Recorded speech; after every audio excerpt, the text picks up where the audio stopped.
ओम ज्ञानतिमिरान्धस्य ज्ञानाञ्जनशलाकया चक्षुरुन्मिलितं येन तस्मै श्रीगुरवे नमः। श्रीचैतन्यमनोभीष्टं स्थापितं येन भूतले स्वयं रूप कदा मह्यं ददाति स्वपदान्तिकं। वन्देऽहं श्रीगुरो श्रीयुतापदकमलं श्रीगुरु वैष्णवांश्च श्रीरूपं साग्रजातं सगण रघुनाथान्वितं तं सजीवम् साद्वैतं सावधूतं परिजन सहितं कृष्ण चैतन्य देवं श्री राधा कृष्ण पादान् सगण ललिता श्री विशाखान्वितांश। नमो विष्णुपादाय कृष्ण पृष्ठाय भूतले श्रीमते भक्ति वेदांत स्वामी निति नामिने। नमस्ते सरस्वते देवे गौरवाणी प्रचारिणे निर्विशेष शून्यवादी पाश्चात्य देश तारिणे। जय श्री कृष्णा चैतन्य प्रभु नित्यानंद श्री अद्वैत गदाधर शिवासादि गौर भक्तवृंद। हरे कृष्णा कृष्णा कृष्णा हरे हरे हरे राम राम राम हरे हरे। हरे कृष्णा। अंतर्राष्ट्रीय कृष्ण भावनामृत संघ इस्कॉन अयोध्या आप सभी का हार्दिक स्वागत करता है। भगवद गीता में उपाधि अध्याय 13 और सत्र संख्या 14 में आप सभी का बहुत ही हार्दिक स्वागत है। तो पिछले सत्र में, कल के सत्र में, जो कि बहुत दिन के बाद हुई थी, 2-3 हफ्तों के अवरोध के बाद, तो कल के सत्र में हमने देखा था कि किस तरह से भगवान जो है वो उपदृष्टा यानी साक्षी के तौर पर जीवों के साथ में रहते हैं। तो साक्षी के रूप में, परमात्मा के रूप में, तो हमने ये विस्तार से देखा था कि कैसे शरीर जो है, शरीर के अंदर दो प्रकार की आत्माएं होती है, एक आत्मा एक परमात्मा, और ये दोनों क्षेत्रज्ञ होते हैं। लेकिन आत्मा जो है वो लघु है, परमात्मा जो है वो विभु है। आत्मा को अपने शरीर के विषय में ज्ञात होता है, परमात्मा जो है उनको सब विषय वस्तु के बारे में ज्ञात रहता है, सबके शरीर में व्याप्त, क्योंकि वो सबके शरीर में व्याप्त है, इस कारण से उन्हें सारा कुछ ज्ञान रहता है। और फिर हमने देखा कि भगवान कैसे भोक्ता भी हैं और उनका शरीर, उनका जन्म और कर्म दिव्य है। हमने देखा कि कैसे भगवान अवतार नहीं लेते, भगवान प्रकट होते हैं।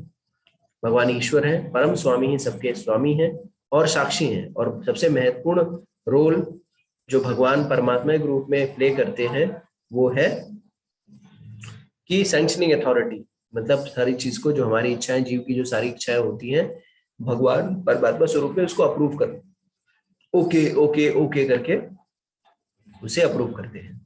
तो इस तरह से हमने कल श्लोक संख्या 23 को समझा था। तो आज हम प्रयास करेंगे श्लोक संख्या 24 और 25 को समझने का। छोटे छोटे श्लोक हैं, तो इसको या उससे अधिक हो जाए तो उससे भी, लेकिन ये 2 श्लोक को कवर करने का ही प्रयास करेंगे। तो आगे बढ़ते हैं हम लोग। आशा है कि अभी तक की यात्रा आपकी बहुत ही सुगम रही हो। आप में से बहुत सारे लोग उत्साही हैं। कल बहुत सारे लोगों ने मुझे फोन भी किया था, SMS भी किया, व्हाट्सएप भी किया था, और अपने अपने मंतव्यों को, अपनी अपनी जिज्ञासाओं को इसके इतर भी प्रस्तुत किया था। तो आपकी कोई जिज्ञासा हो, आपका कोई प्रश्न हो, तो आप मुझे पर्सनली भी मैसेज कर सकते हैं, व्हाट्सएप पे, कॉल भी कर सकते हैं। मैं सदैव अवेलेबल हूँ, आप लोगों की सेवा में सदैव तत्पर हूँ। और मेरा मेरा मेरा कार्य ही है कि किस तरह से आप लोग की सेवा में सदा लगा रहूं और सेवा में सदा करता रहूं। तो आगे बढ़ते हैं हम लोग यहाँ पे, और स्क्रीन शेयर करता हूँ।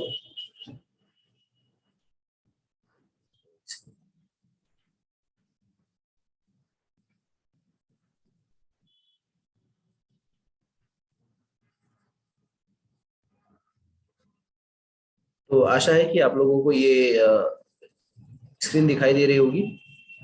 और आगे बढ़ते हैं हम लोग इस यात्रा में। तो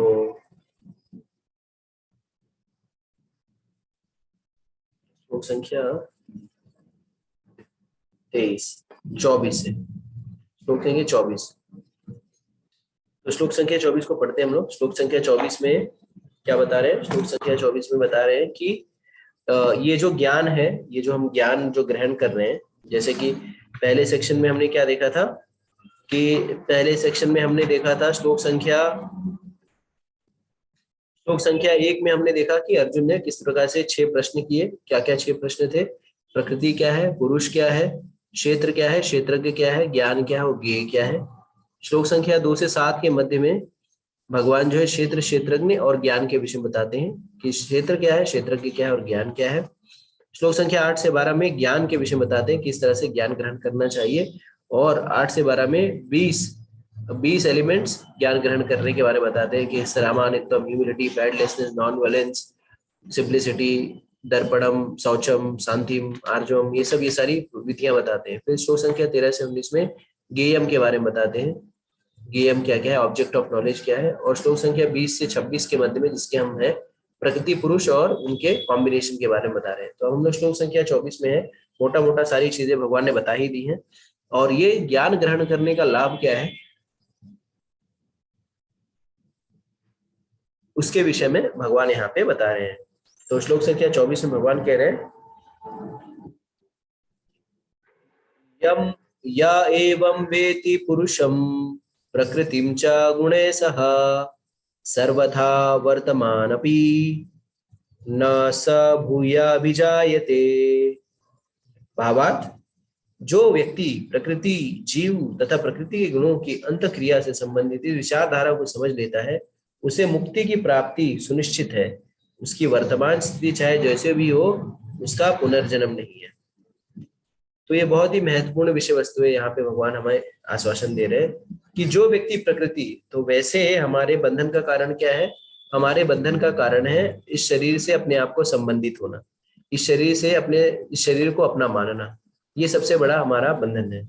और जैसे कि प्रभुपाद जी, अगर आपसे प्रश्न पूछा जाए कि पागल कौन व्यक्ति है, तो आप लोग चैट बॉक्स में लिख करके बता सकते हैं पागल कौन व्यक्ति है। तो आचार्य में बताते हैं पागल व्यक्ति वो होता है, जैसे आप लोग सोच सकते हैं कि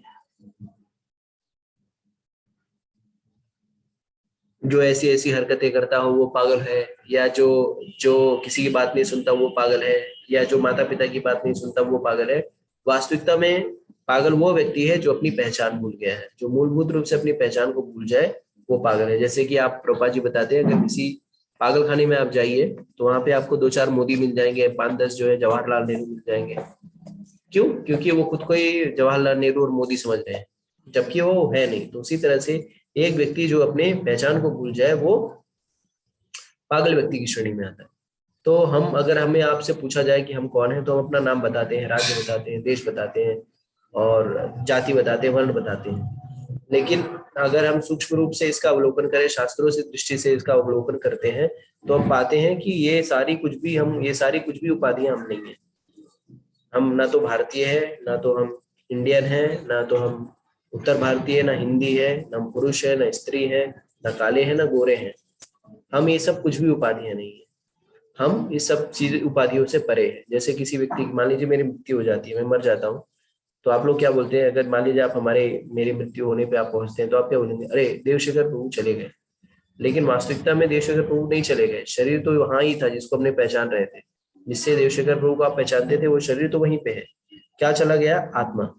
तो हम क्या है, हम तब तक बंधन में बंधे रहेंगे जब तक अपने मूलभूत स्वरूप को नहीं पहचानेंगे, तब तक हम मूर्खता के स्तर पे रहेंगे, तब तक हम इस शरीर को सब कुछ मानते रहते हैं। जैसा कि भागवतम में कहा गया है कि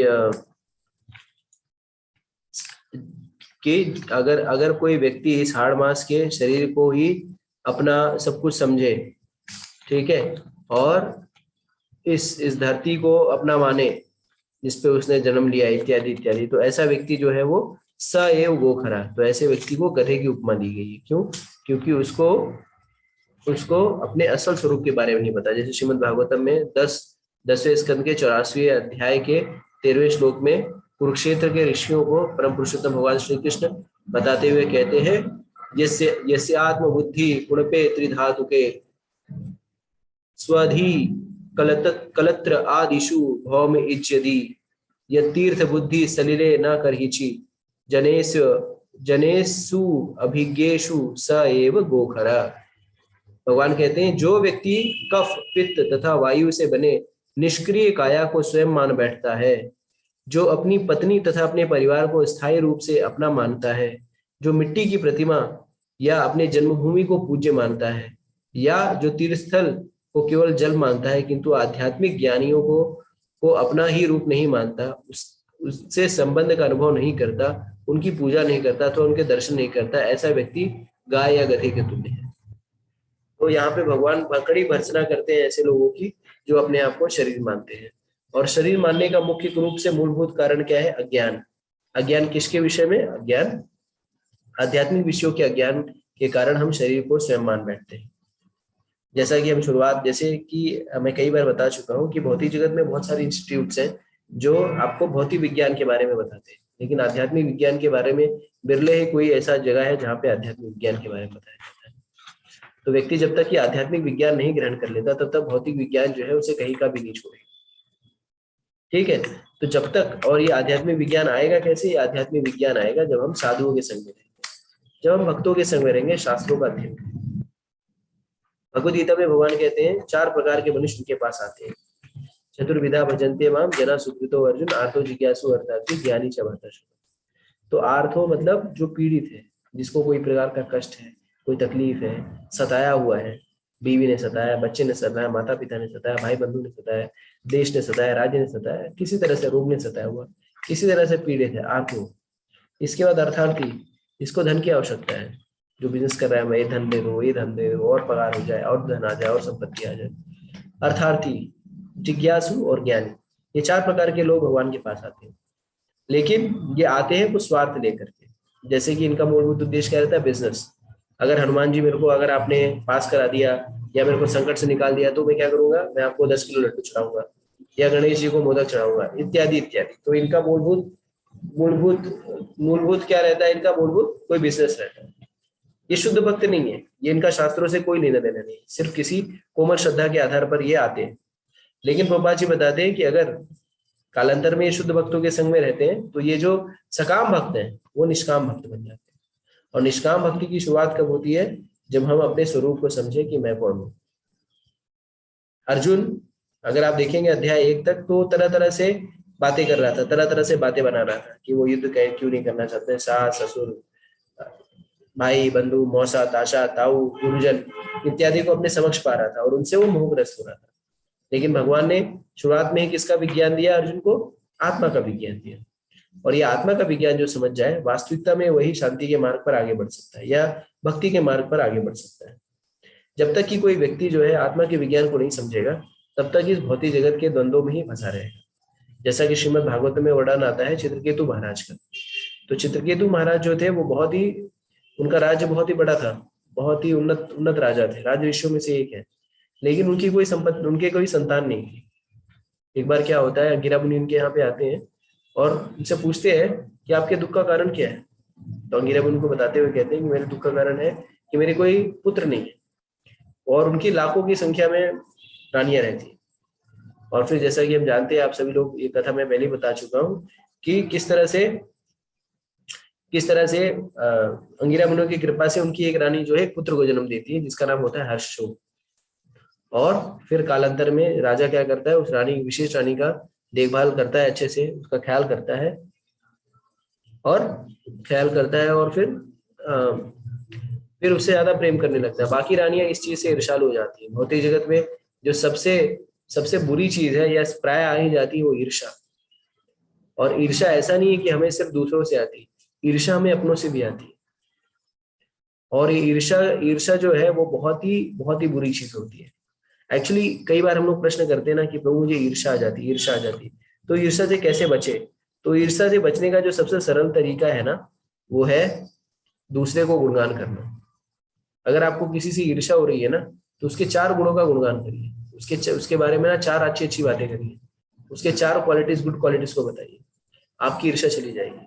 तो जब कभी भक्तों के समूह में हमें ईर्ष्या हो जाती है, अगर कोई भक्त अच्छा कर रहा है या कोई भक्त का ज्यादा नाम ख्याति मिल रही है, तो हमें ईर्ष्या होने लगती है, अरे कि यार ये कैसे हो रहा है। तो एक बार जो है, अमेरिका के जो पहले राष्ट्रपति थे, जॉर्ज वाशिंगटन, तो जॉर्ज वाशिंगटन जब राष्ट्रपति बने, तो जब अपने एक बार राष्ट्रपति कार्यालय में आए, तो वहीं पे एक व्यक्ति था, एक सांसद था कह सकते हैं, जो कि जॉर्ज वाशिंगटन ही थे मेरे ख्याल से, हाँ। तो जॉर्ज वाशिंगटन से ईर्ष्या करता था।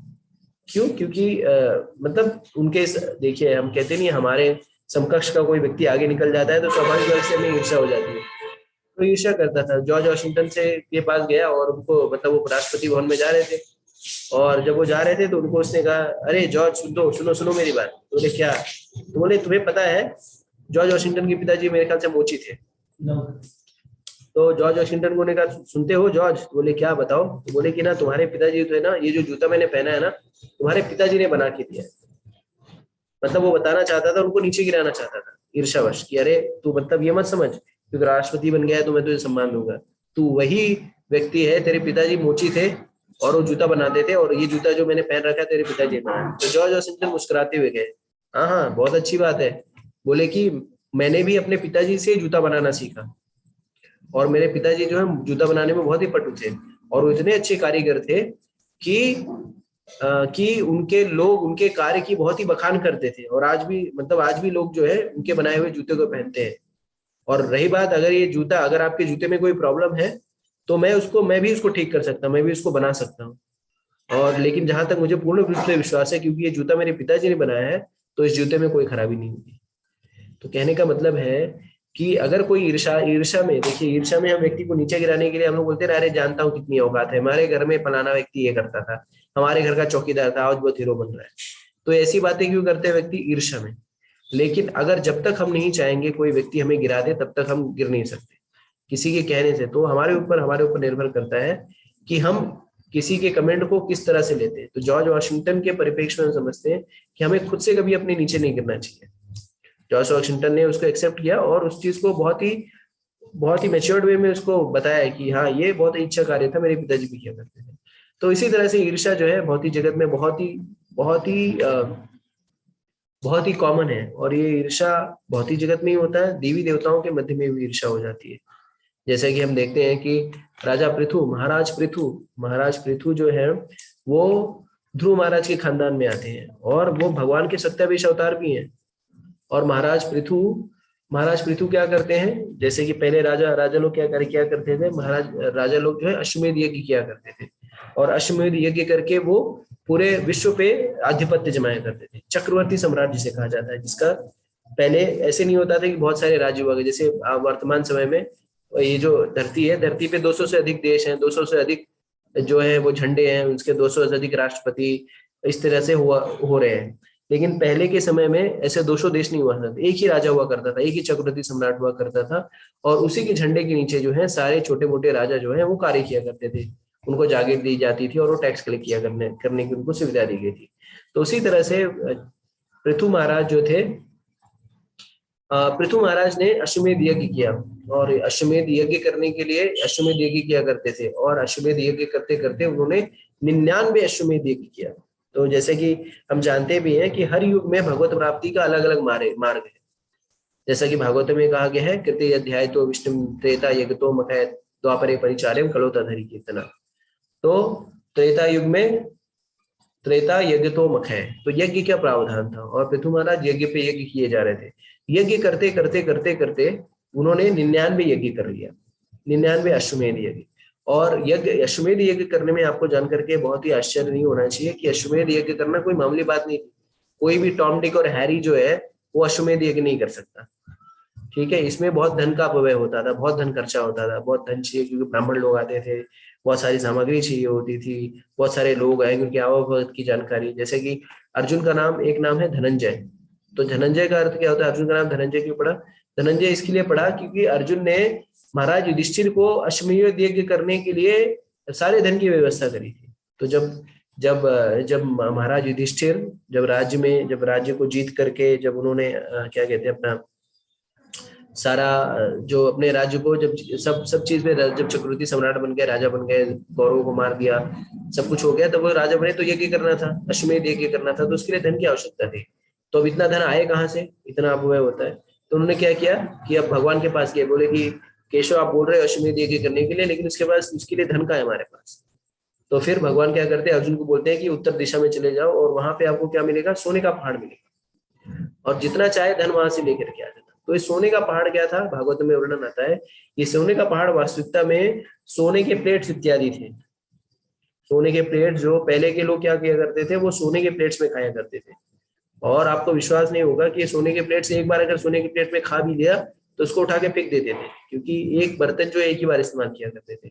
वर्तमान समय में अगर आप जाएंगे तो जगन्नाथपुरी के मंदिर में, तो जगन्नाथ जी के मंदिर में आप लोग गए होंगे बहुत सारे लोग। तो जगन्नाथ जी का जो मंदिर है वो उड़ीसा में है, पुरी में। तो वहाँ पे नीलाचल क्षेत्र जिसको कहा जाता है, नीलाचल निवासाय नित्याय परमात्मा ने बलभद्र सुभद्राभ्याम जगन्नाथाय नमः। तो जगन्नाथ जी का जो मंदिर है वहां की रसोई में अभी भी जो एक दिन जो मटके में भोजन बनता है और एक मटका जो है दोबारा नहीं यूज होता, उसको जो है भोजन बनने के बाद उसको तहस नहस कर दिया, उसको नष्ट कर दिया जाता है। तो इसी तरह से पूर्व काल में लोग जो है वो सोने के बर्तन इत्यादि को, बर्तन को भी एक बार खा करके फेंक दिया करते थे। तो इसी तरह से वहां पे, और वहां पे सोने का पहाड़ हो गया था। और दूसरी चीज ये भी है वर्णन कि एक बार किसी राजा ने बहुत बड़ा यज्ञ किया था। उन्होंने क्या किया कि बहुत सारे जो जो वहां पे पुरोहित थे उनको बहुत सारा सोना इत्यादि दान दिया, सोना बहुत धन दान दिया। लेकिन ब्राह्मण जो होते हैं वो कभी भी जितनी उनकी आवश्यकता होती है उससे अधिक वो लेना नहीं चाहते।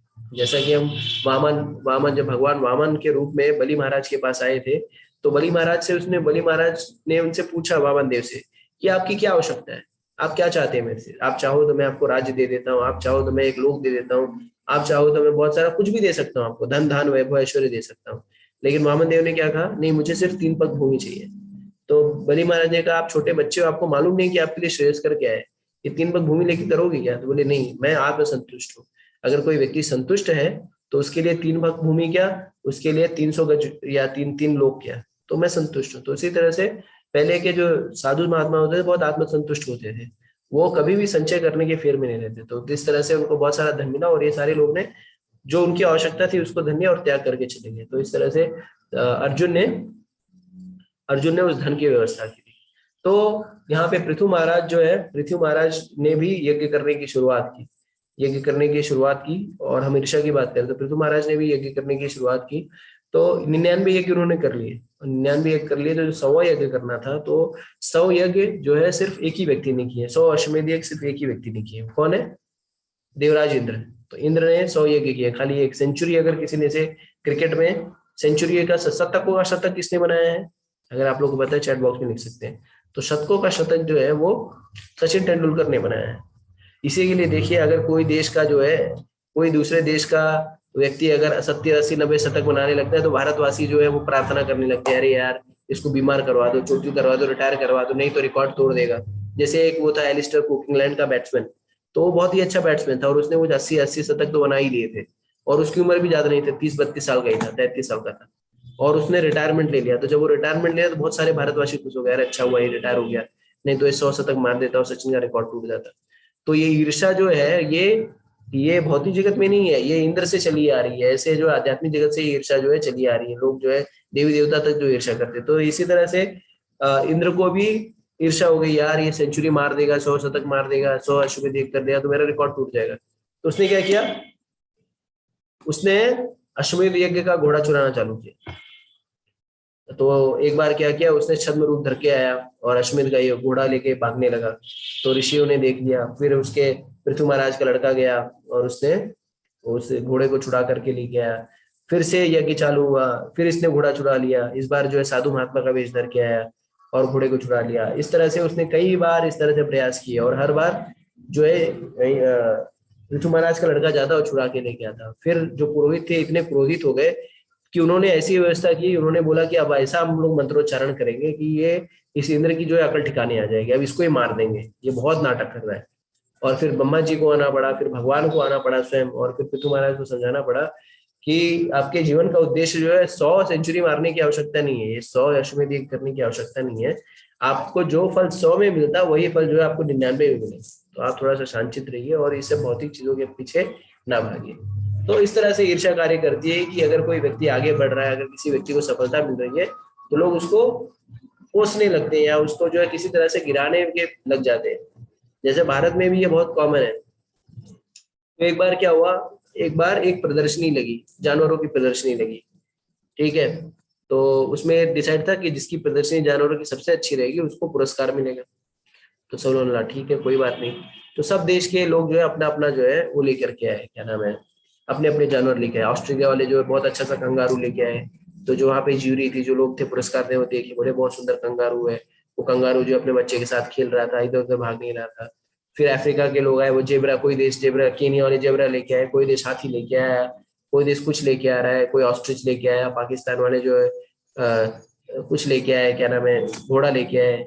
फिर भारत वालों का नंबर लगा, और भारत का जहाँ पे स्टॉल था वहां पे कोई नहीं खड़ा था। हर स्टॉल पे कम से कम 2-4 लोग खड़े थे, ठीक है, लेकिन जानवरों को संभालने के लिए, देखने ताकने के लिए। भारत के स्टॉल पे कोई नहीं खड़ा था। और वहां पे एक छोटा सा सिर्फ जार था, छोटा सा जो अचार का जार होता है ना, इतना बड़ा, वही जार वहां पे रखा था। और वहां पे कोई मॉनिटरिंग नहीं कर रहा था, कोई सीसीटीवी कैमरा, कोई व्यक्ति नहीं, खाली वो जार वैसे लगा था। तो सब लोग बोले, अरे ये भारत के स्टॉल पे तो कोई नहीं है। तो बोले कोई बात नहीं, चल के देखते हैं। तो क्या देखते हैं उसमें कि एक जार रखा है, उसमें केकड़े रखे हुए हैं। केकड़ा समझते हैं, क्रैब, केकड़ा रखा हुआ है। तो सब बोलते हैं, अरे यार कौन समझाएगा, क्रैब रखा हुआ है, क्रैब तो बहुत नॉर्मल सा केकड़ा लग रहा है। तो फिर देखते हैं ढूंढा जाता है, तो इंडिया वाला जो है वो गार्डन में सो रहा रहता है। तो पब्लिक जाके बुला के, अरे इंडिया चलो चलो, वो लोग आ गए हैं, जज लोग आ गए हैं, अब बताना है कि क्या है तुम्हारा खासियत। तो बोलता है ठीक है कोई बात नहीं, ऐसा उल्टा हुआ आता है। फिर होता है, और उसमें वो जो जार में ढक्कन भी नहीं लगा हुआ रहता, सबसे मजे की बात ये, उसमें केकड़े रहते हैं और ढक्कन भी नहीं। तो आते हैं, बोलते हैं कि बताइए ये क्या है। तो बोले कुछ नहीं, केकड़ा है। बोले केकड़ा है, लेकिन इसकी खासियत क्या है, आप लोग ये कुछ खास नहीं किए। बोले बहुत खास है, ये जितने भी लोग यहाँ पे सबसे खास ये केकड़ा है। तो बोले ठीक है, बताओ कैसे। तो बोलते देख रहे हो ये केक, ये जो जार है इसमें कोई ढक्कन लगा है। बोले नहीं। तो बोले आइडियली क्या होना चाहिए, आइडियली ये होना चाहिए कि केकड़ा जो है ये सारे लोग निकल के भाग जाने चाहिए, लेकिन नहीं, ये विशेष केकड़े है, भारत के केकड़े, ये बाहर नहीं जाएंगे। तो इन्हें क्या खासियत है कि बोले ना, इसमें टांग खींचने की, इन लोगों के अंदर जो है टांग खिंचावल की प्रवृत्ति है। तो आप देख रहे होंगे कि इसमें जो 5 केकड़े हैं, एक केकड़ा जब ऊपर चढ़ता है बाहर निकलने के लिए, तो बाकी केकड़े क्या करते हैं, बाकी केकड़े जो है उसका पैर खींच के नीचे कर देते हैं कि तू बाहर कैसे जाएगा। दूसरा जाता है तो तीसरे चौथे वो जो है पहला वाला मिलकर के उसकी टांग खींच देते हैं। तो इस तरह से ये लोग पूरे जिंदगी भर इसी तरह से टांग खिंचौल में लगे रहते हैं, एक बाहर निकल रहा है उसको खींच देते हैं, और यही खासियत है। तो इसी तरह से ये टांग खींचने की प्रवृत्ति जो है वो भारतीयों में बहुत ही तीव्र से है। तो बात हो रही थी ईर्ष्या की। तो जब इनको ईर्ष्या हो जाती है, क्या नाम है, जब ये महिलाओं को ईर्ष्या हो जाती है, तो लोग सब प्लानिंग करते हैं मिलके। जब राजा चित्रकेतु की पत्नियों को ईर्ष्या होने लगती है कि यार एक एक रानी को राजा जो है विशेष विशेष विशेष प्रेम कर रहे हैं, तो हमें तो कर ही नहीं रहे हैं, तो ईर्ष्या हो जाती है। तो बोलते हैं कि इसका सोल्यूशन क्या है, हम क्या करें, क्या जतन लगाएं, हम क्या जतन लगाएं कि राजा जो है हमें पुनः हमारा मान सम्मान जो पुनः प्राप्त हो जाए। तो सब लोग ये डिसाइड करते हैं कि अगर अगर अगर हम इस बालक को मार दिया जाए, तो राजा जो है उस रानी को भाव देना बंद कर देंगे, और साथ ही साथ ये बालक ही जो है हमारी परेशानी का जड़ है। तो फिर ये सारे लोग प्लानिंग करके उस बालक को जहर दे देते हैं। और फिर राजा को जब ये पता चलता है, राजा शोकाकुल हो जाता है, रोता गाता है, सारे राजकाज को छोड़ देता है, सारी प्रजा जो है दुखी हो जाती है कि राजा जो है किस तरह से दुखी है। और इस तरह से जो है सारे राज्य में सन्नाटा पसर जाता है। फिर अंगिरा मुनि नारद मुनि के साथ में आते हैं और उनसे बातचीत करते हैं कि क्या दिक्कत है। तो बताते हैं कि ऐसा ऐसा हुआ, बालक हर्ष शोक जो हमारा लड़का था उसको मार दिया गया है, अब मेरे जीवन में कुछ रहा ही नहीं, अब तो मैं सिर्फ कुछ नहीं करूंगा, सब कुछ छोड़ छाड़ के रख जाऊंगा। बोलते हैं ठीक है, आपके दुख का निवारण कैसे हो। तो कहते हैं कि अगर इस बालक को जीवित कर दिया जाए, इस आत्मा को बुला दिया जाए। तो नारद मुनि उस जीवात्मा को बुलाते हैं और उससे पूछते हैं कि ये माता पिता जो है तुम्हारे बहुत ही व्यथित हो रहे हैं, इनके दुख की सुधि लो और इस शरीर में पुनः वापस आ जाओ। तो बालक क्या कहता है, बालक कहता है, वो आत्मा क्या कहती है कि कौन से माता पिता की बात कर रहे हैं, या कौन से वाले माता पिता की बात कर रहे हैं, क्योंकि मेरे तो 84 लाख अलग अलग माता पिता हैं, तो मैं किसके पास जाऊं। और ये जो शरीर, ये जो संबंध है, फिर वो उदाहरण देते हुए बताते प्रभुपाद जी कि ये भौतिक जगत में जो हमारा शारीरिक संबंध जो है वो किसकी तरह से है। तो कहते हैं कि जिस तरह से नदी होती है, नदी नदी में कई बार जो है तिनके या फतिंगे जो है एक साथ आ जाते हैं, साथ साथ बहते रहते हैं, काफी दूर तक साथ साथ चलते हैं। और फिर क्या होता है, कोई जलकुंभी आ जाती है या कोई बहाव आ जाता है, और एक तिनका यहाँ निकल जाता है और एक तिनका वहां निकल जाता है, और फिर उनका दोनों को कभी मिलन नहीं होता। तो इसी तरह से संबंध है, और ये मेरे वास्तविक माता पिता नहीं है। मेरा तो स्वरूप, मैं तो यहाँ पे सिर्फ टेम्पररी था, किराएदार था। आपको जानकर के विश्वास नहीं होगा, ये आत्मा का विज्ञान सिर्फ हम जैसे मनुष्यों को नहीं, समझदार भक्तों को नहीं, इस आत्मा का विज्ञान जो हिरण्यकशिपु जैसे राक्षसों को भी पता है। तो जब हिरण्याक्ष मार दिया जाता है, उसके बाद हिरण्याक्ष के परिवार वाले, उनकी बीवी बच्चे और हिरण्यकशिपु की मम्मी पापा बहुत ही व्यथित हो जाते हैं कि किस तरह से भगवान ने या विष्णु ने, कृष्ण ने हिरण्याक्ष को मार दिया, या वराह देव ने किस तरह से हिरण्याक्ष को मार दिया। सब लोग चिंता हो जाते हैं। तो फिर हिरण्यकशिपु जो है वो आत्मा का विज्ञान सिखाता है, साइंस ऑफ सेल्फ रियलाइजेशन पे वो क्लास देता है, कहता है, रेस्टोरेंट की बात करता है, बताता है जिस तरह से हम लोग कभी रेस्टोरेंट में जाते हैं भोजन करने, और रेस्टोरेंट में भोजन करने जाते हैं, और लोग क्या आते हैं अपना खाते हैं और निकल जाते हैं, और फिर उनका कोई मिलना जुलना नहीं होता। उसी तरह से ये शरीर और आत्मा है, आदमी आता है इस आत्मा में, इस शरीर को धारण करता है, और जब तक जरूरत होती है तब तक कार्य करता है और फिर निकल जाता है।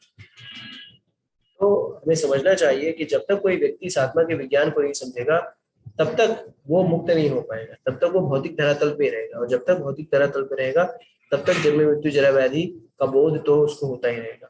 तब तक जो है ये आसक्ति, ये मेरा, ये उसका, ये पराया, ये इसका उसका, ये लगता ही रहेगा। तो अगर हमें मुक्त होना है, जैसे कि यहाँ पे बात की जा रही है, जो पुनर्जन्म नहीं होना, तो पुनर्जन्म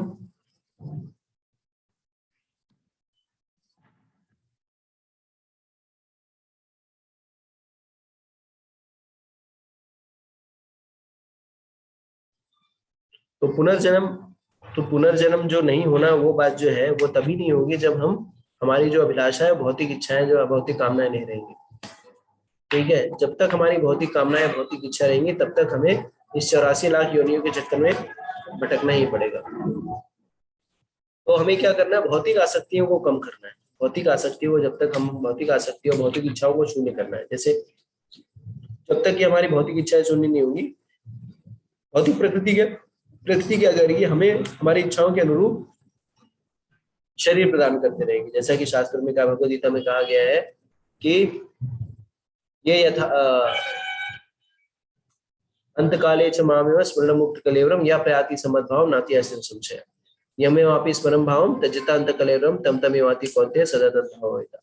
तो यम्यम वापि स्मरण भावम तज्जता अंत कलेवरम, तो शरीर त्यागने के समय जो भी हमारी चेतना होती है उसके अनुरूप हमें शरीर मिलता है। तो हमारी चेतना जो है वो किस पे लगी होनी चाहिए, हमारी चेतना कृष्ण पे लगी होगी, तभी हम जो है पुनर्जन्म नहीं होगा। जब हमारी चेतना जो है भक्ति में लगी रही, भगवान के भक्तों की सेवा में लगी रही होगी, हमारी चेतना जो पूरी तरह से कृष्णमय रहेगी, तब जाकर के हमारा पुनर्जन्म नहीं होगा। लेकिन अगर हमारे जीवन में भौतिक आसक्तियां है, भौतिक लाभ की कामना है, भौतिक मान प्रतिष्ठा की इच्छा है, या भौतिक चीजें हैं, भौतिक भौतिक चाहते हैं, तब तक हम मुक्त नहीं हो सकते। तो हमें पूरी तरह से पूर्ण रूप से कृष्ण भावना भावित होना पड़ेगा, और जब तक कि हम पूर्ण रूप से कृष्ण भावना भावित नहीं होंगे तब तक ये जन्म मृत्यु जरा व्याधि का चक्र जो है चलता रहेगा। तो आप देखेंगे कि आत्मा का विज्ञान जानना बहुत ही जरूरी है। तो इसी के लिए भगवान भगवद गीता की शुरुआत में अर्जुन को आत्मा का विज्ञान सिखाते हैं। और एक बार आप आत्मा के विज्ञान को समझिए, आत्मा क्या है ये समझिए, तो अगला प्रश्न उठता है कि परमात्मा कौन है। तो ये भी जानना बहुत जरूरी है, और परमात्मा से एक साथ हमारा संबंध क्या है, उस संबंध को कैसे निभाना है। तो ये सारी चीजें जब तक कोई व्यक्ति नहीं जानेगा तब तक वो प्रकृति के तीनों गुणों में क्या करेगा, वो इस प्रकृति के तीनों गुणों में बंधा रहेगा, और 84 लाख योनियों के चक्कर में वो बार बार जो है किसी न किसी माँ के गर्भ में जन्म लेता रहेगा। पुनरति जन्मम पुनरति मरणम पुनरति जननी जठरे शयनम। तो माँ के उदर में वो उसको रहने की व्यवस्था हर हर बार कभी ना कभी करनी पड़ेगी, जब तक कि उसकी अलग अलग इच्छाएं हो। लेकिन तो भगवान क्या कह रहे हैं कि अगर कोई व्यक्ति प्रकृति जीवित है, प्रकृति गुणों की अंत क्रिया से संबंधित विचारधारा को समझे तो मुक्ति की प्राप्ति सुनिश्चित है। तो क्यों मुक्ति की प्राप्ति सुनिश्चित है, क्योंकि ये सब जानने के बाद सारा कुछ दूध का दूध और पानी का पानी हो जाता है। हम ये समझ जाते हैं कि हम कुछ भी नहीं कर सकते, हम कितने असहाय हैं, निरही है। अगर आप देखें तो 2 साल के पहले जब तक कोरोना नहीं आया था तब तक हम सारे लोग सोचते थे हम बाहुबली है, हमारे पास तो सुपरसोनिक मिसाइल है, चांद पे देखो जा पहुंचा है आज जमाना, और क्या क्या बातें करते थे कि हम ऐसा कर देंगे, बुलेट ट्रेन चला देंगे, ये हो जाएगा वो हो जाएगा, फलाना ढेमका, ये क्या क्या करते थे कि विज्ञान इतना एडवांस हो गया किसी भी चीज पे विजय प्राप्त कर लेगा। लेकिन एक छोटा सा जीवाणु जो है हमारे सारे सारे विज्ञान को, सारी टेक्नोलॉजी को उसने ध्वस्त कर दिया। चाहे वो अमीर हो, चाहे अमेरिका का राष्ट्रपति हो, चाहे भारत का राष्ट्रपति हो, सारे लोगों को घर कमरे के अंदर बंद कर दिया एक छोटे से वायरस ने। ठीक है, और हमें ये बता दिया कि हमारा विज्ञान, हमारा साइंस कितना कितना अभी उसको कितना आगे जाना है, अभी इसको कितना सीखने की आवश्यकता है। जैसे भौतिक विज्ञान में अभी तक जो है आत्मा के स्रोत को लोग नहीं समझ पाए। वो लोग अभी पावर मतलब लाइफ पावर किस कारण से है, चेतना किस कारण से है, इसके विषय में बहुत बहुत स्पेकुलेट करते रहते हैं, तरह तरह के मंतव्य को, तरह तरह की विचारधाराओं को प्रस्तुत करते रहते हैं। लेकिन शास्त्र जो है बहुत ही स्पष्ट है कि ये भौतिक चेतना जो हमारे शरीर, या चेतना जो हमारे शरीर में है, वो किस कारण से है, वो आत्मा की उपस्थिति के कारण। और इस आत्मा का विज्ञान को, जब तक आत्म विज्ञान को नहीं समझेंगे तब तक हम यहीं में भटकते रहेंगे, सतह पे कार्य करते रहेंगे। तो सब चीज का मूल जड़ ही जो है वो आत्मा ही है। आत्मा और आत्मा से परमात्मा का संबंध। तो जब तक आप अपने आप को स्वयं नहीं जानोगे, उस परम पिता परमेश्वर के साथ क्या संबंध है उसको नहीं जानोगे, तब तक आप इस सतह पे कुछ भी करोगे उसका कोई अर्थ नहीं, निरर्थक है। भागवत में कहा गया धर्मा स्वानुष्ठिता पुंसान भिक्षसेन कथसुया न उत्पद्येत यदि रतिम शमयवे केवलम। तो जो भी कार्य करते हैं अगर उससे कृष्ण के प्रति आपका प्रेम नहीं उपजता तो ऐसा कार्य जो है वो श्रमेव ही केवलम। ठीक है, लेकिन अगर आप भगवान के साथ अपने संबंध को समझ गए हैं, अपने अपने स्वरूप को समझ गए हैं और उस संबंध को स्थापित करने की जो प्रक्रिया है भक्ति है वो करना समझ गए हैं, तो अगर आप इस स्थिति में चाहे जैसी स्थिति में, चाहे आप काले हो, गोरे हो, सफेद हो, इंडियन हो, पाकिस्तानी हो, मुस्लिम हो, कोई भी जाति धर्म या रंग के हो, अगर आप ये सब समझ गए, आत्मविज्ञान को समझ गए, आत्मा परमात्मा के भेद को समझ गए हैं, आत्मा परमात्मा की स्थिति को समझ गए हैं और उसको कैसे निर्माण करना है ये सब समझ गए हैं, तो आप किसी स्थिति में हो, चाहे जैसी भी स्थिति में हो या चाहे जहाँ पे भी रह रहे हो, चाहे जिस भी वर्ण में हो, चाहे जो भी व्यवस्था में रह रहे हो, आपका पुनर्जन्म नहीं होगा, मतलब कि आप मूल रूप से मुक्त हो जाओगे। तो, तो ये मुक्त होना, ये मुक्त होने का अर्थ क्या है, आप इस भौतिक धराधाम से निकल करके आध्यात्मिक जगत में चले जाओगे। तो ये भौतिक जगत जो है वो कुंठा जगत है, यहाँ पे क्लेश है, प्रॉब्लम्स है, लेकिन आध्यात्मिक जगत जो है वो वैकुंठा जगत है, जहाँ पे ना कोई क्लेश है, ना परेशानी है, ना शोक है, ना कष्ट है। जैसे हम कहते नहीं, ना गम भी हो ना आंसू भी हो, बस प्यार ही प्यार पले।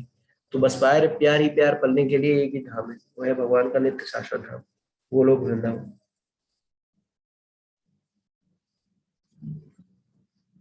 ठीक है, स्पष्ट है? आप लोगों को अगर स्पष्ट हो गया हो तो चैट बॉक्स में लिख करके हमें बता सकते हैं। तो आगे बढ़ते हैं हम लोग श्लोक संख्या 25 पे। श्लोक संख्या 25।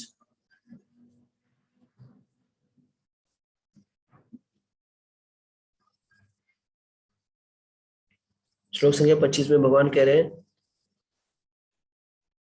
ध्यायेन ध्यायेन आत्मनि पश्यन्ति केचित् आत्मना अन्ये सांख्येन योगेन कर्म योगेन चापरे। भगवान कह रहे हैं कुछ लोग परमात्मा के ध्यान के द्वारा अपने भीतर देखते हैं, तो दूसरे लोग ज्ञान के अनुशीलन द्वारा, और कुछ ऐसे ही हैं जो निष्काम कर्मयोग द्वारा देखते हैं। तो भगवान ये बता रहे हैं कि दूसरे जो तरीके हैं भगवत प्राप्ति के, ये भगवान को समझने के, उसके बारे में यहाँ पे बताएं। प्रभुपाद जी तात्पर्य में लिखते हुए कहते हैं, भगवान अर्जुन को बताते हैं कि जहां तक मनुष्य द्वारा आत्म साक्षात्कार की खोज के प्रश्न है, बद्ध जीवों की दो श्रेणियां हैं। जो लोग नास्तिक, अज्ञेयवादी तथा संशयवादी हैं, वे आध्यात्मिक ज्ञान के विहीन है। तो जो नास्तिक है, अज्ञेयवादी या संशयवादी है, वो आध्यात्मिक ज्ञान के विहीन। जैसे नास्तिक लोगों का क्या है, जैसे कि कल हम लोग भागवत में पढ़ रहे थे कि पृथु महाराज बताते हैं कि कई लोग ऐसा सोचते हैं कि धन कमाने के लिए या जीवन यापन करने के लिए हमें जो है किसी भी भगवान की जरूरत नहीं है। जैसे भगवान की कल्पना क्यों की गई है? भगवान की कल्पना इसलिए की गई है कि लोग जो है वो मॉरल स्टैंडर्ड को फॉलो करें, क्या बोलते हैं, नैतिक शिक्षाओं का पालन करें। इसके लिए उनको डराने के लिए भगवान की परिकल्पना की गई है। और जहां तक बात यह है कि लोगों के जीविकोपार्जन की, तो अगर कोई अच्छे से प्लानिंग करे तो अच्छे से वो जीविकोपार्जन कर सकता है। और कोई धन धन कमाने की, तो धन कमाने के लिए भी अगर कोई अच्छे से प्लानिंग करे, उसको एग्जीक्यूट करे, तो अधिक से अधिक धन कमा सकता है। और अगर किसी के पास धन है तो उसको भोग वृत्ति करने के लिए, भोग करने के लिए किसी भी देवी देवता की आवश्यकता नहीं है। तो आचार्यगण जो है इस कुतर्क को पूरी तरह से रिजेक्ट करते हैं। अगर परमात्मा का अस्तित्व नहीं है तो हर कोई बुद्धिमान व्यक्ति ये सोच सकता है कि अगर ठीक है कोई परमात्मा नहीं है, तो किस तरह से जो लोग जो है, कोई अमीर के यहाँ पैदा हो रहा है, कोई गरीब के यहाँ पैदा हो रहा है, कोई पशु योनि में पैदा हो रहा है, कोई मनुष्य योनि में पैदा हो रहा है, कोई, तो इस तरह से ये विविधताओं को कौन मैनेज करते हैं? विविधताओं को मैनेज करते हैं भगवान। भगवान कहते हैं सर्व योनि से कौनतया मूर्तया संभवंतिया तासम ब्रह्म देवीर आम बीज पिता पिता। तो भगवान जो है वो बीज प्रदाता पिता है और वो सब चीज का नियंत्रण कर रहे हैं। तो ये अज्ञानता है कि अगर लोग सोचें कि सब चीज जो है अपने आप हो रही है, कोई ना कोई उस चीज को कर रहा है। ठीक है। और जब तक कि ये सारी चीजें स्पष्ट नहीं होंगी तब तक जो है आदमी मूर्खता में, बेवकूफी में लगा रहेगा। ठीक है, उसे भगवत साक्षात्कार नहीं हो सकता। तो ये नास्तिकवादी जो लोग हैं, नास्तिक जो सिद्धांत है, वो आचार्यगण उसको पूरी तरह से खंडित करते हैं। जैसे कि चारों मुनि का नास्तिक सिद्धांत है, यावार जीवेत सुखम जीवेत रणम कृत्वा कृतम प्रियेत देह से भस्मीभूतस्य पुनरागमना करो। यानी जब तक जियो ऐश से जियो, और अगर कर्ज लेकर के भी भोग विलास कर रहे हैं तो उसको करो, क्योंकि क्योंकि फिर क्या गारंटी है कि अगला जन्म होगा। तो नास्तिक विचारधाराओं का भगवान जो है वो खंडन करते हैं। और दूसरे लोग हैं नास्तिकवाद के अलावा संशयवादी, जो हर चीज पे संशय करते हैं। डाउटिंग थॉमस हम कह सकते हैं, जैसे कहा जाता है डाउटिंग थॉमस, तो हर चीज में संशय करते हैं। भगवान का अस्तित्व है क्या? अच्छा, भगवान ने ऐसा क्यों किया? भगवान ने वैसा क्यों किया? नहीं, ठीक है, ये सब प्रश्न पूछते हैं, लेकिन हमको हर चीज में संशय होता है। अगर उनको कहा जाए, जैसे प्राय इस्कॉन में जब भी कोई भक्त नया आता है तो कहता है प्रभु जी बहुत कष्ट है या बहुत सारी प्रॉब्लम है, तो हम लोग उसको क्या कहते हैं, कोई बात नहीं, आप जो है नाम जप करिए, हरे कृष्णा कृष्णा कृष्णा हरे हरे, हरे राम राम राम हरे हरे, और आपकी प्रॉब्लम जो है वो सॉल्व हो जाएगी। फिर आता है कि प्रभु जी मेरी बीवी का तबीयत खराब है, तो भी हम लोग बोलते हैं कोई बात नहीं प्रभु, प्रार्थना करिए, नाम जप करिए, हरे कृष्णा कृष्णा कृष्णा हरे हरे, हरे राम राम राम हरे हरे।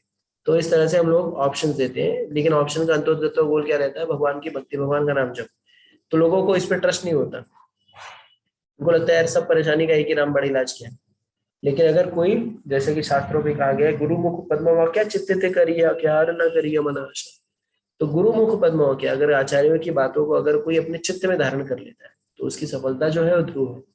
जैसे श्रील प्रभुपाद जी, श्रील प्रभुपाद जी ने अपने गुरु के मिशन को पालन करने के लिए कलकत्ता अपने गुरु के मिशन को पालन करने के लिए उन्होंने क्या किया?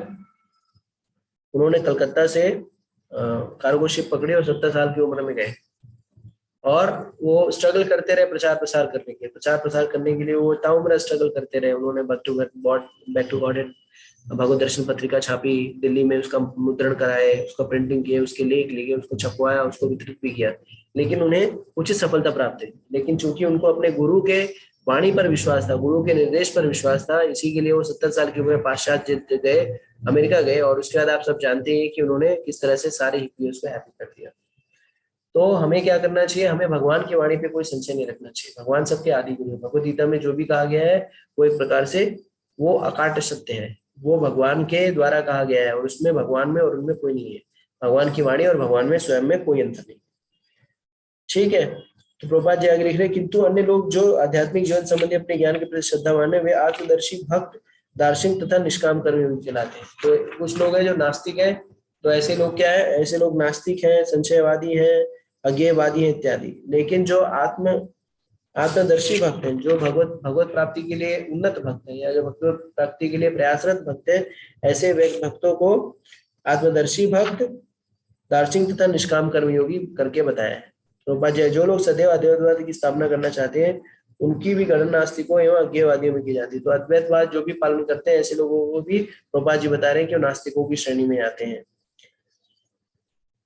दूसरे शब्दों में केवल भगवत भक्ति आध्यात्मिक ज्ञान को प्राप्त होते हैं, क्योंकि वे समझते हैं कि इस प्रकृति के भी परे वैकुंठ लोक तथा भगवान के विस्तार परमात्मा के रूप में प्रत्येक व्यक्ति में हुआ है, और जो सर्वव्यापी है। और भगवत भक्ति जो है ये क्या करते हैं? वो समझ पाते हैं कि परमात्मा रूप में भगवान जो है सबके हृदय में निवास करें। तो हम कहते नहीं परमात्मा जो है कण कण में व्याप्त है। तो कण कण में कैसे व्याप्त है?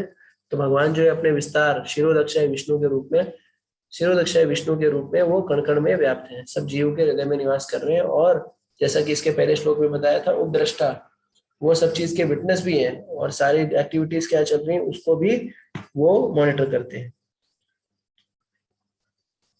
और बाकी लोगों को आत्मा के विज्ञान के बारे में उतना ही पता, वो लोग स्पेकुलेटिव नॉलेज रखते हैं, मतलब किसी प्रकार का जो है वो मानसिक मानसिक रूप से जो भी है, मानसिक रूप से जो भी चीजें हैं, ऐसे ऐसे चीजों पे वो आधारशिला बनाते हैं। लेकिन भगवान के भक्त जो है किस चीज पे अपनी आधारशिला बनाते हैं? भगवद गीता इत्यादि ग्रंथों पे या भगवान के पवित्र नामों पे। हरे कृष्णा कृष्णा कृष्णा हरे हरे, हरे राम राम राम हरे हरे। निसंदेह कुछ लोग, प्रभुपाद जी लिख रहे हैं कि क्योंकि वो समझते हैं कि पृथ्वी भी जिसका विस्तार परमात्मा और प्रत्येक व्यक्ति के रूप में हुआ है जो सरल। निसंदेह कुछ लोग ऐसे भी जो ज्ञान के अनुशीलन द्वारा भगवान को समझने का प्रयास करते हैं, इन्हें श्रद्धावानों की श्रेणी में गिना जा सकता है।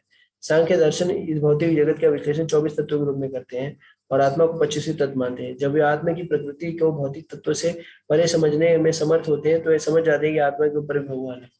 तो आत्मा के ऊपर कौन है? भगवान है। और सांख्य दर्शन का जो इस्तेमाल करके, सांख्य योग का इस्तेमाल करके जो आध्यात्मिक उन्नति करना चाहते हैं, ऐसे लोगों को भी निसंदेह पुण्यात्मा बताया गया है।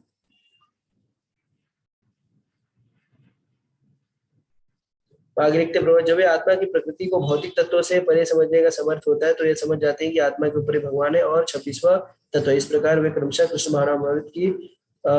भावनामृत की भक्ति के स्तर तक पहुंच जाते हैं। जो लोग निष्काम भाव से कर्म करते हैं उनकी भी मनोवृत्ति सही होती है, उन्हें कृष्ण भावनामृत की भक्ति के पद पर बढ़ने का अवसर दिया जाए। यहाँ पर यह कहा गया है कि कुछ लोग ऐसे होते हैं जिनकी चेतना शुद्ध होती है और वे ध्यान तथा परमात्मा को खोजने के प्रयत्न करते हैं, और जब परमात्मा को अपने अंदर खोज लेते हैं दिव्य प्रकाश को प्राप्त होते हैं।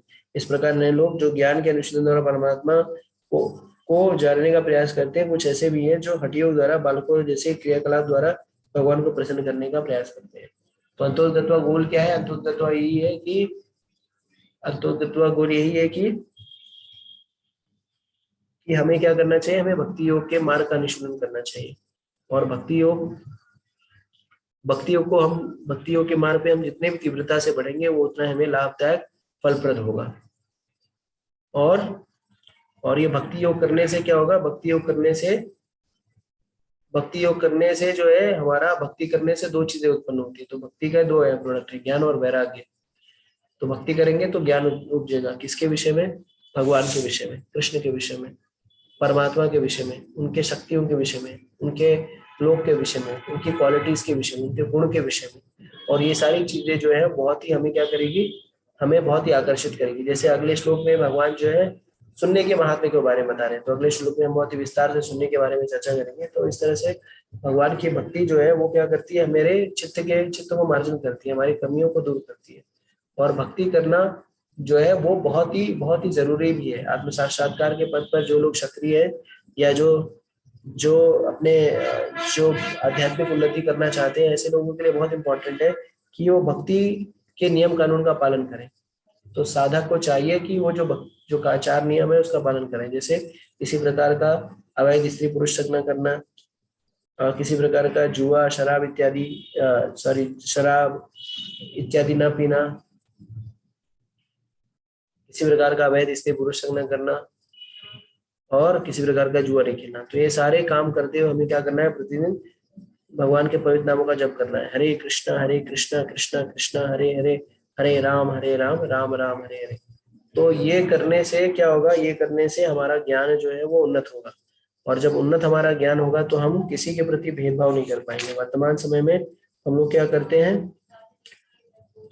वर्तमान समय में हम एक दूसरे में बुराइयां देखते हैं, कमियां देखते हैं, एक दूसरे को देखते हैं कि किस तरह से हम ये देखते हैं कि एक दूसरे की कमियों को देखते हैं। हम ये देखते हैं कि वो काला है, वो गोरा है, वो सफेद है, वो मेरा है, वो पराया है, वो अपना है, पराया है, भेदभाव करते हैं। लेकिन जब हम ज्ञान में बहुत उन्नत हो जाते हैं तो उस समय हम कोई भेदभाव नहीं देख पाते। सिर्फ उस समय हमारा भगवान और भगवान के साथ जो संबंध है उस संबंध का ही हम अनुशीलन करते हैं, और उस संबंध पे चलते हुए हम भक्ति के मार्ग पर अग्रसर होते जाते हैं। तो हम सभी को प्रयास करना चाहिए मिल करके कि हम इस ज्ञान का अनुशीलन करें। और जैसे कि यहाँ पे लिखा है कि कुछ लोग परमात्मा को ध्यान के द्वारा देख रहे हैं, तो अष्टांग योग की पद्धति के द्वारा जो है परमात्मा को देखते हैं। लेकिन भगवान ने भगवद गीता में बता रखा है कि आत्मा को अष्टांग योग के द्वारा परमात्मा को देखने की विधि जो है बहुत ही जटिल है, बहुत ही कठिन है, और इसको कर पाना प्रैक्टिकल नहीं है। जैसे अर्जुन ने भी बता दिया, चंचला ही मना कृष्ण प्रमदी बलवाग्रम तस्याम निग्रमण्य दुष्कर्म। तो ये अष्टांग योग की पद्धति जो भगवान आपने बताई है बहुत ही दुष्कर पद्धति है, और इसको हम पालन नहीं कर सकते। क्यों? क्योंकि प्रैक्टिकल नहीं है। तो भगवान ने क्या कहा? असंशय महाभाव मनोदुनिग्रह अभ्यास न तो पंथे वैराग्य न छुपते। तो हम लोग भी कई बार भक्ति करते हैं और हमें लगता है कि हमसे नहीं हो पाएगा। उस केस में हमें क्या करना चाहिए? उस केस में हमें निरंतरता बनानी चाहिए। निरंतरता, नियमित रूप से भगवान के पवित्र नामों का जप करते रहना चाहिए। फिर कुछ लोग जब भगवान को ज्ञान के अनुशीलन के द्वारा समझना चाहते हैं तो सोचते हैं बहुत शास्त्र को पढ़ करके मैं भगवान को समझ जाऊंगा, या भगवान की क्वालिटीज के बारे में जान जाऊंगा, भगवान के साथ अपने संबंधों को जान जाऊंगा। लेकिन ये लोग भी जो है ये भी थोड़ा सा डिफिकल्ट है। और कुछ लोग जो निष्काम कर्मयोग के द्वारा भगवान को समझना है। निष्काम कर्मयोग का अर्थ है पूरी तरह से कृष्ण भावना भावित होकर कार्य करना। तो सब कुछ भगवान को अर्पित करते रहना, ये भी एक प्रकार से भगवान को समझने का मार्ग है। लेकिन कलयुग में जो मार्ग प्रस्थापित किया गया, कलयुग में जो प्रस्तावित मार्ग है, वह है भगवान के पवित्र नामों का जप। हरे कृष्णा कृष्णा कृष्णा हरे हरे, हरे राम राम राम हरे। कलयुग में नाम जप की महिमा है, और हम लोग नाम जप करेंगे तो हमें अत्याधिक लाभ होगा। तो आप सभी से अनुरोध है कि आप लोग जो है प्रतिदिन भगवान का अधिकाधिक नाम जप करें और अपने जीवन को सफल बनाएं। तो यहीं पे अपनी वाणी को विराम देता हूँ। आप लोग जाते जाते इस वीडियो को, इस सेशन को लाइक कर सकते हैं, इसको अधिकाधिक शेयर कर सकते हैं, और इसको बढ़ाने में और लोगों को भी जानकारी दे सकते हैं, उनको जुड़ने के लिए कह सकते हैं। ठीक है, यहीं पे सत्र को समाप्त करता हूँ। भगवद गीता यथारूप की जय, जगत गुरु श्री प्रभुपाद की जय, श्री गुरुदेव की जय। ओम तत्सत। हरे कृष्णा कृष्णा कृष्णा हरे हरे, हरे राम राम राम हरे हरे। जय गुरुदेव, जय श्री प्रभुपाद। हरे कृष्णा। सभी को मेरा दंड प्रणाम। हरे कृष्णा। आप लोगों को कोई प्रश्न इत्यादि हो तो आप मुझे व्हाट्सएप पे भेज सकते हैं या कॉल कर सकते हैं। हरे कृष्णा, दंड प्रणाम।